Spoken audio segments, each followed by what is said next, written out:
Imagine it is March 14th, 2009. You are a 44-year-old civil engineer living in Dublin, Ireland. Your house in the suburb of Clondalkin is worth 420,000 euros.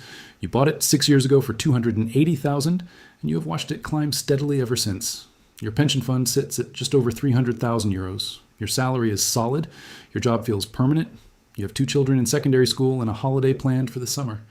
Every number in your life is pointing upward. Every person you trust, your bank manager, your financial advisor, your government, is telling you the system is sound. You have never heard of a debt-to-GDP ratio. You have never studied a balance sheet. You do not know what a credit default swap is. You do not need to. That is what the experts are for. If you have ever wondered why some economic collapses last 5 years and others last 50, stay with me. What you're about to hear is not a theory. It is a pattern. It is played out across 6 continents, across 100 years, across wildly different cultures and political systems. And the single most terrifying feature of this pattern is how invisible it is until it is too late. And if you find value in this kind of historical clarity, subscribing takes 2 seconds and keeps you ahead of what most people never see coming. Because here's the turn in our Dublin engineer's story. By 2012, his house is worth 160,000 euros. His pension has been partially absorbed by a government bailout levy. His hours have been cut. 3 of his colleagues have been made redundant. One of them has emigrated to Australia. And the economists he reads in the newspaper keep telling him the worst is over. Recovery is coming. They have been saying that for 3 years. This video is about why some economic collapses recover in 2 years, and why others take 20 or longer.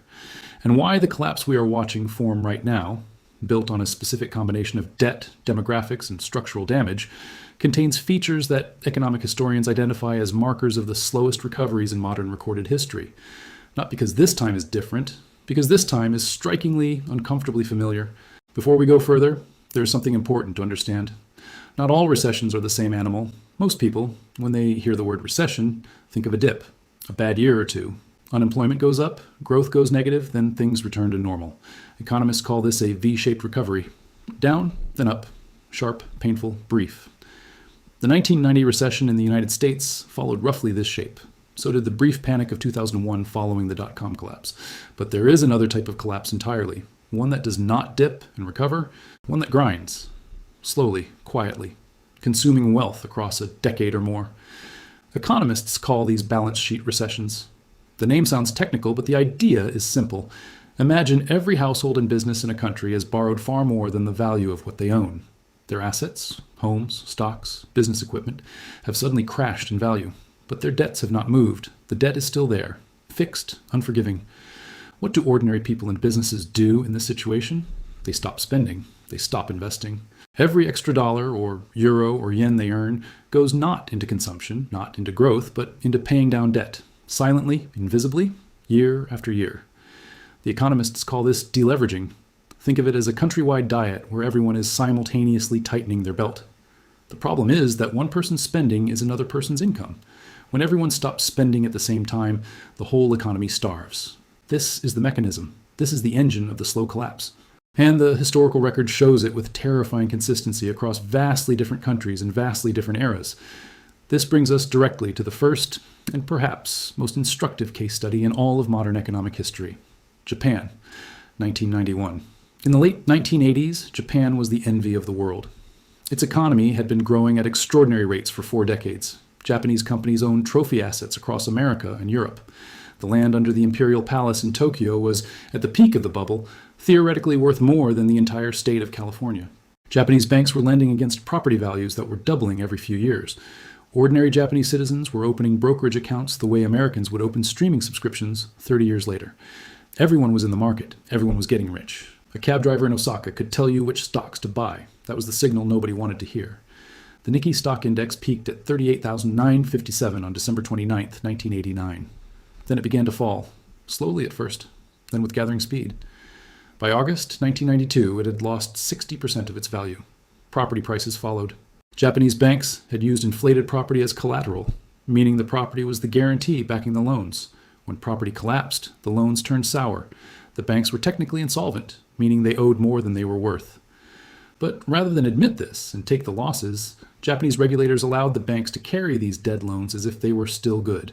These came to be called zombie loans, and the banks that held them became zombie banks. Still standing, still open, but not truly alive. Here is where the mechanism bit hardest.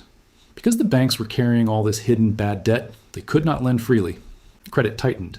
Businesses that needed loans to grow could not get them. New companies could not start. Old companies could not expand. And because businesses could not expand, wages stagnated. Wages stagnating meant consumers spent less. Consumers spending less meant businesses earned less. And that meant even more loans went bad. Ordinary Japanese workers in their 30s in 1991 entered what became known as the lost decade, then lost decades, plural.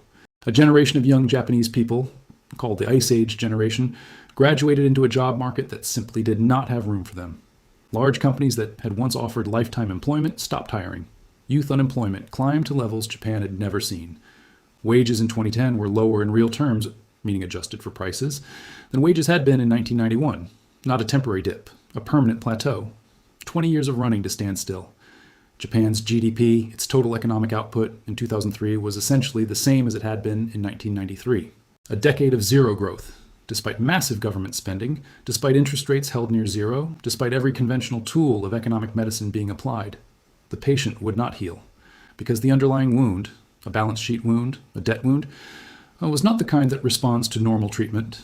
This leads to the second part of this story, and to a collapse that unfolded not over decades, but with terrifying speed, and which carries lessons that are even more disturbing. Here is something I want you to think about before we go further. When your country's financial system is in crisis, who do you trust? Your bank, your government, the international institutions that arrive with conditions and spreadsheets? Think about that carefully. Because what I am about to show you next is the part of this story that most people never hear. And it changes everything. Drop your answer in the comments, because the difference in how people answer that question has determined whether they survived or got wiped out. Argentina, December 2001. A country that had spent most of the 1990s being held up as a model emerging market. The International Monetary Fund had praised Argentina's economic reforms. Foreign investors had poured money in. The peso was pegged at 1-to-1 with the US dollar, which meant one Argentine peso was worth exactly one American dollar. This made Argentines feel stable, modern, connected to the global economy. But behind the surface, the structure was crumbling. Argentina had been borrowing heavily to maintain that peg, to fund government spending, to keep the numbers looking good. Debt was piling up.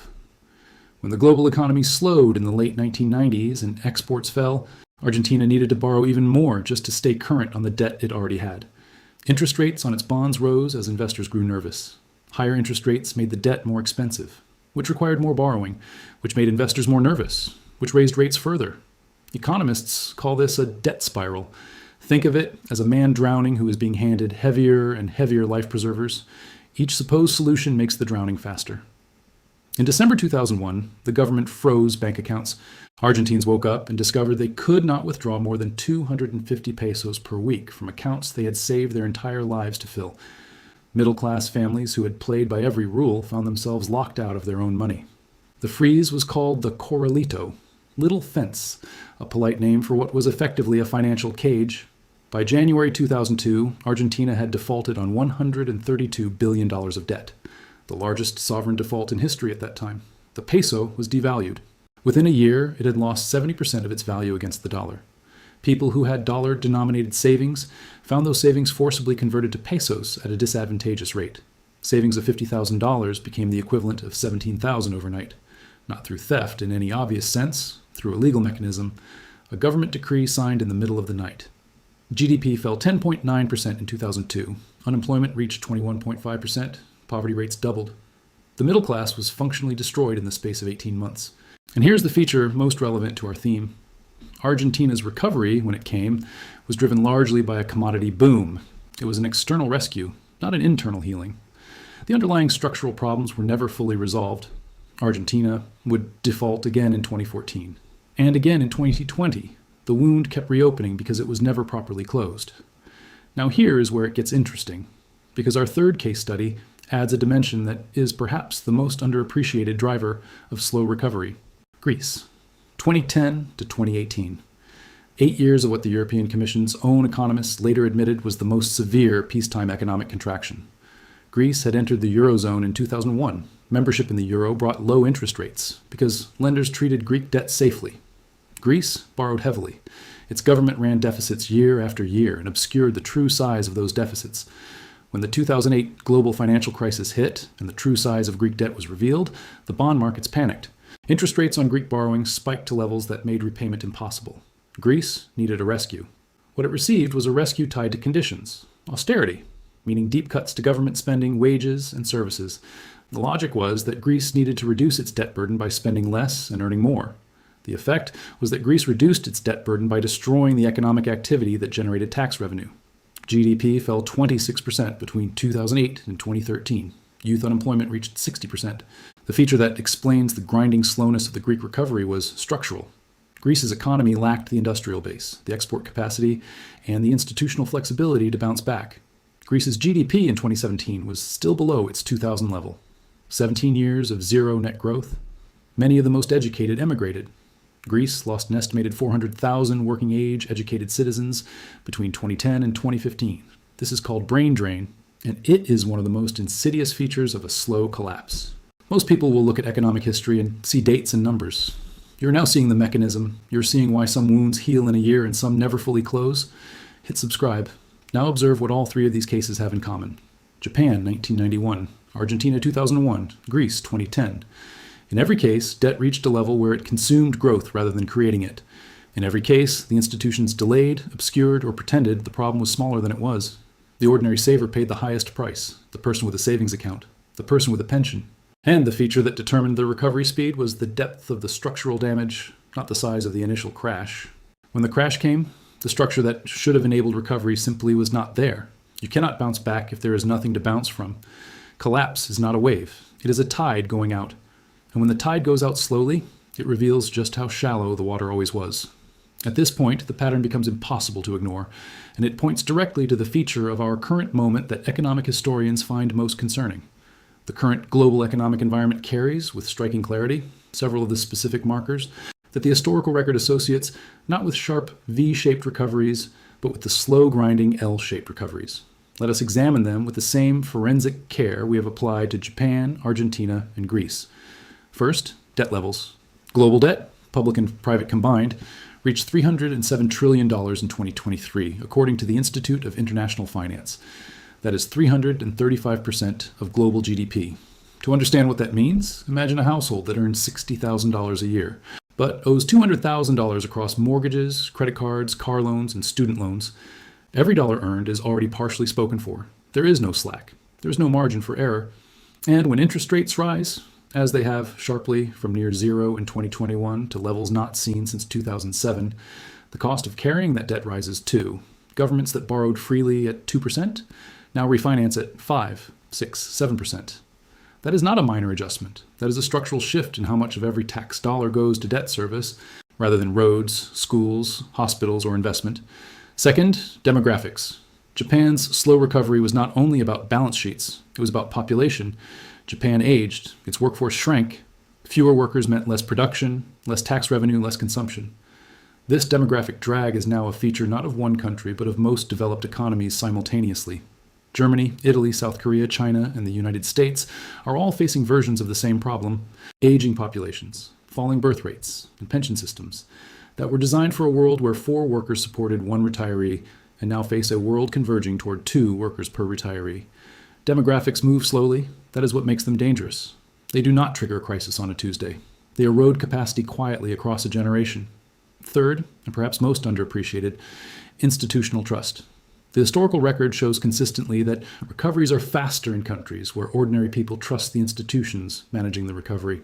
They deposit their savings, they invest in businesses, they accept short-term sacrifice for long-term gain. Where institutional trust is broken, as it was in Argentina after the Corralito, as it was in Greece after the pension cuts, people remove their money, emigrate, stop investing, and protect themselves individually rather than participating in collective recovery. Trust, once broken, rebuilds on a timetable measured in decades, not quarters.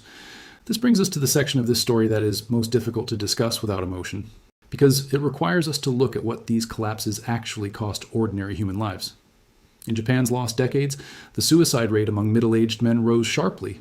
Economists studying this period found a direct correlation between unemployment spikes and suicide spikes. In 1998, as the second wave of Japan's banking crisis hit, suicides rose by 34% in a single year, reaching 32,000 deaths.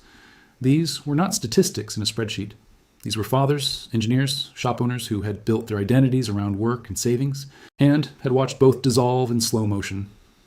In Greece, the health system, cut by 40% during the austerity period, stopped functioning in meaningful ways for ordinary citizens. Cancer screening programs were suspended, psychiatric services were gutted, HIV infection rates rose sharply as needle exchange programs were defunded. The infant mortality rate, which had been falling steadily for decades, reversed and rose between 2008 and 2014. Children dying is not an abstraction. It is the most direct measure imaginable of what structural economic failure costs. In Argentina, the middle class experienced something that has no clean economic name. They had been middle class. They had the habits, the expectations, the self-image of middle class life. And in the space of 18 months that was taken from them, not slowly, not gradually, but abruptly, legally, bureaucratically, suicide rates rose, domestic violence rates rose, divorce rates rose, mental health admissions rose. The social cost of economic collapse does not appear in the GDP figures. It appears a generation later when the children who grew up in that chaos reach adulthood. In Lebanon, where a banking collapse beginning in 2019 wiped out an estimated 70% of depositors' savings in dollar terms, doctors fled the country at a rate of hundreds per month. By 2022, estimates suggested Lebanon had lost more than 40% of its physicians. The hospitals that remained open faced medicine shortages, power cuts, and staff working without adequate pay. A country that had once been the medical hub of the Middle East watched its healthcare system collapse in real time, not through bombs, but through the simple arithmetic of a currency losing 90% of its value. These are not edge cases. They are the human content of the economic mechanism. Behind every percentage point of GDP contraction is a doctor who left, a child who went hungry, a small business owner who lost 20 years of savings on a Tuesday morning when a government decree converted their dollars to pesos, or their deposits to haircuts, or their pension to a fraction of its promised value. The question is not whether this pattern will repeat. History has already answered that. The question is whether you will recognize the structural markers before the moment of recognition costs you everything. If this channel helps you think differently about the world you live in, subscribe. It costs nothing. And what you are about to hear, the part about what the survivors of these events actually did, might be the most practically valuable section of everything we have discussed so far. The historical record is consistent on this. Might be the most practically valuable section of everything we have discussed so far. The historical record is consistent on this. Those who came through these periods of structural collapse with their financial lives intact shared not one characteristic, but a cluster of them. And they are not what most people expect. The first characteristic was not prediction. None of the survivors predicted the exact timing. The Japanese engineer who protected his retirement did not know the Nikkei would peak on December 29, 1989. The Argentine businesswoman who moved half her savings abroad did not know the Corralito would begin in December 2001. What they shared was not foresight about timing, but awareness of structural fragility. They had looked at the numbers, or listened to someone who had, and concluded that the system contained more risk than the official narrative acknowledged. Acting on that awareness, even imperfectly, even early, provided a buffer when the floor gave way. The second characteristic shared by historical survivors was diversification outside the failing system. In Japan, the families that fared best held assets that were not dependent on Japanese asset prices or Japanese institutional health. In Argentina, those who had maintained accounts in foreign banks or held physical dollar bills outside the banking system or held real property in other countries were not untouched by the collapse, but were not destroyed by it. In Greece, those with assets denominated in currencies other than the euro or with income streams from outside Greece maintained a financial footing that purely domestic savers did not. The third characteristic is counterintuitive. The survivors tended to hold skills and relationships rather than purely financial assets. In every collapse case study, the historical record shows that human capital, the ability to produce value, to adapt, to offer something others needed, proved more resilient than any particular financial instrument. A Greek doctor who emigrated to Germany in 2011 lost her property value in Athens, but she did not lose the 20 years of training that made her valuable in a functional economy. An Argentine engineer who could work remotely in the early 2000s was dramatically better positioned than a colleague whose entire livelihood depended on domestic demand. None of this is financial advice. This channel does not give financial advice. None of this is financial advice. This channel does not give financial advice. What the historical record shows consistently is that structural awareness combined with structural diversification is the pattern. The exact instruments, the exact timing, the exact allocation, those are decisions for qualified professionals with full knowledge of your specific situation. What history provides is the frame, the pattern, the warning that certain structural conditions reliably precede certain structural outcomes. Now we come back to where we began, March 2009. Dublin, our civil engineer in Clondalkin. Now we come back to where we began, March 2009. Dublin, our civil engineer in Clondalkin. By 2011, his house is worth 160,000 euros. His pension levy has cost him 14,000 euros. His eldest child has deferred university because the family cannot afford the increased fees. His brother has emigrated to Canada. His neighbor, a small contractor, has declared bankruptcy. But here's what is also true. By 2019, Ireland had recovered. GDP had surpassed its pre-crisis peak. Employment was near record highs. Property prices in Dublin had climbed back past their 2007 values. This created its own new problems, but is a measure of recovery nonetheless. The Irish recovery was a recovery. It happened within a decade, not across 2 or 3 decades. Why? Because Ireland had structural features that enabled recovery: an English-speaking workforce, a well-educated population, membership in the European single market, an established base of multinational technology and pharmaceutical companies, a legal system respected by foreign investors. When the debt was eventually acknowledged and the losses were distributed, there was a functioning economic structure underneath to rebuild on. That is the key distinction. Not the size of the collapse, the depth of the structure beneath it. Japan's recovery was slow because the structure was rigid, aging, and politically resistant to the changes needed. Argentina's recovery was incomplete because the structural problems were never addressed. Greece's recovery was agonizing because there was not enough structure to return to. Ireland's was painful but real because the structure existed. The question that economic historians are now asking is a simple one. When we look at debt, demographic pressures, trust deficits, geopolitical fragmentation, and climate costs, which historical template does the present resemble? The answer, across serious analytical work, is not Ireland. The structural features today most closely resemble the features that preceded the slow recoveries, the grinds, the lost decades. Not because collapse is certain, but because the margin for a fast recovery is narrow. The conditions for fast recovery are not obviously in place. This is historical analysis. Markets and societies surprise us. Consult a qualified financial professional. History offers not a prediction, but a mirror showing what has happened before in human detail. The river has changed course before. The question is whether you are watching the banks. This video is not for everyone. If someone you know is navigating an unstable world, share this with them. Subscribe for more. I will see you in the next one.